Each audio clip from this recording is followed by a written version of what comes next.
Ассаламу алейкум, сахамсарам яхкой.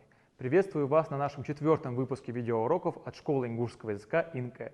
Мы с вами уже разобрали немало материала на наших предыдущих уроках.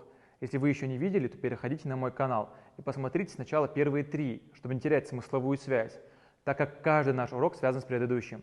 И чем же мы с вами сегодня займемся?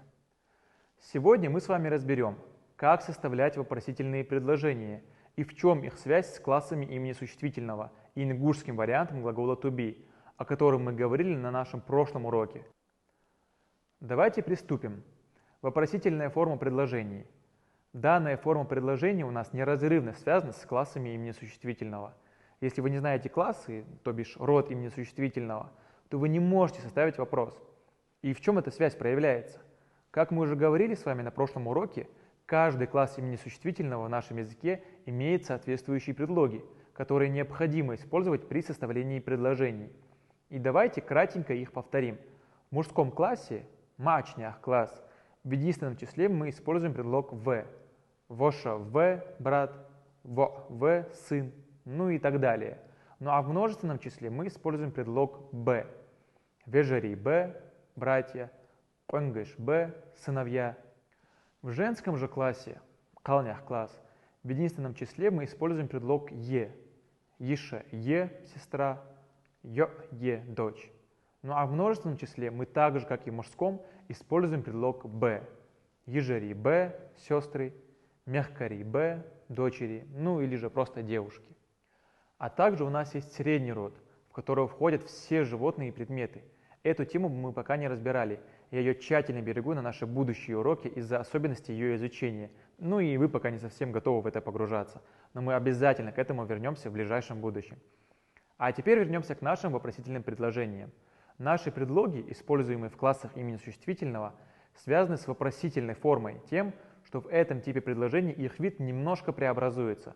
В становится ви, б становится би, е, и и д, ди. И это преобразование предлога сразу же делает предложение вопросительным. Давайте лучше разберем на примерах. Из воша в, он брат. Это утвердительное предложение. А теперь меняем наш предлог на вопросительный. Из воша ви, он брат, и мы сразу же получаем вопрос. Мы не можем в ингушском языке, так же как и в русском, просто менять интонацию предложения и получать вопрос. Нам обязательно нужно менять саму форму предложения. Давайте разберем еще несколько предложений. Из ешае, она сестра. Это утвердительное предложение. А из ешаи, она сестра, это уже вопросительное предложение. Далее у нас идет предлог множественного числа, как для мужского, так и для женского классов. Б, преобразуемое в би. Например, уж вежари б, они братья. Это утверждение. А уж вежари би, они братья, это уже вопрос. И последний наш предлог – это «д». В случае с мужским и женским классами данный предлог используется лишь с исключениями. Например, «из нускал д» – она невеста, это утверждение. А «из нускал ди» – она невеста, это уже вопрос. Другое исключение – «уж береш д» – они дети, это утверждение. «Уж береш ди» – они дети, это уже вопрос. Также я хотел бы подметить еще один момент. С местоимениями тхо, вэй и шо мы используем предлог «д». Это тоже исключение. И как вы думаете, в предложении «мы братья» при выборе предлога мы будем опираться на исключение «мы», «вэй» или «тхо», с которым мы используем предлог «д», или же на обычное существительное «братья», «вежери», с которым используется предлог «б». В таком предложении мы поставим предлог «д», так как местоимение «тхо» или «вэй» смыслообразующие. И у нас будет «тхо вежери д» – «мы братья». Ну или же вопрос «тхо вежери ди» – «мы братья». Какой странный вопрос «мы братья». Знаешь, такой типа пришел, знаешь, на «жди меня». Нет, или как там было? «Жди меня» же было? Да, и такой, ну, короче, братья, мы, знаешь, там всю жизнь там так вот двигались.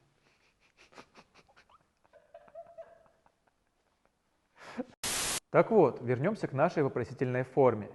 Мы с вами разобрали, как у нас образуются вопросительные предложения и некоторые тонкости, про которые нельзя забывать, чтобы не оказаться в нелепой ситуации. Хотел бы далее рассказать вам про одно очень интересное слово, которое так же, как и ма, которое мы разбирали на прошлом уроке, в зависимости от контекста имеет разные значения. Так вот, это слово тахка. Тахка. Стандартное значение этого слова «после» или же «потом». Но в некоторых ситуациях это слово означает просто «а». Да, слово «просто» может означать «а». Происходит это в предложениях вот такого рода. Например, вы спрашиваете «Хавоша цагави?» Твой брат дома? И вам могут ответить «Бац, нет, не дома». Ну и тогда вы можете сказать «Так хаиша цагаи?» В данном случае это слово означает «А твоя сестра дома?» То есть, как я сказал, «а». Целое слово означает лишь одну букву. На русском языке это может звучать странно, но нельзя смотреть на другой язык через призму того языка, которым вы владеете. Вы должны понимать, что это абсолютно другой язык с абсолютно другим внутренним устройством. И то, что для вас может казаться странным в силу тех языковых знаний, которыми вы обладаете, для других это может быть абсолютно нормальным явлением. Ну а на этой прекрасной ноте наш с вами урок подходит к концу. И по традиции я попрошу вас подписаться на ассоциацию ГАЛ.